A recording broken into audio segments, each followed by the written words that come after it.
ভূমিকম্প থেকে কিভাবে আত্মরক্ষা করা যাবে এটা বাস্তব ট্রেনিং আজকে তোমাদেরকে আমি দেব। তুমি যদি বাসায় থাকো, ভূমিকম্প শুরু হয়, বুঝতে পেরেছ ভূমিকম্প হচ্ছে, তখন তোমার উচিত হবে যত তাড়াতাড়ি সম্ভব ঘর থেকে বের হয়ে ফাঁকা জায়গায় দৌড়াও। যদি সেটা সম্ভব না হয়, বুঝতে পারো যে আশপাশে ফাঁকা জায়গা নেই, তখন কি করবা? দ্রুত ছাদে উঠে যাবে। ছাদে উঠে গিয়ে তোমার বেলি যদি খোসাও পড়ে তো তুমি প্রাণে রক্ষা পাবে। কারণ ছাদে যদি থাকো, ছাদে খোসা পড়ে তাহলে তুমি ছাদে উঠতে থেকে গেলে ছাদে নিচে পড়ে যাবে। বুঝেছো?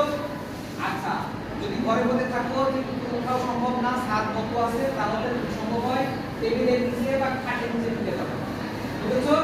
তারপরে ঘটনা শেষ হয়ে গেলে উদ্ধার কর্মীদের দৃষ্টি আকর্ষণ করার চেষ্টা করবা। এই প্রথম তোমার কাছে যদি মোবাইল থাকে বা যে কোনো ভাবে উদ্ধার কর্মীদের দৃষ্টি আকর্ষণের চেষ্টা করতে হবে।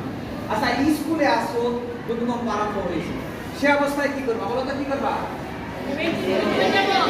আচ্ছা, এটা কি শিখতে পারছো কিনা? আমি এখন একটা সংকেত দিই, এই সংকেতে বুঝে নিলাম ভূমিকম্প হচ্ছে। দেখে কে কে প্রাণে রক্ষা করতে পারবা। দেখে রেডি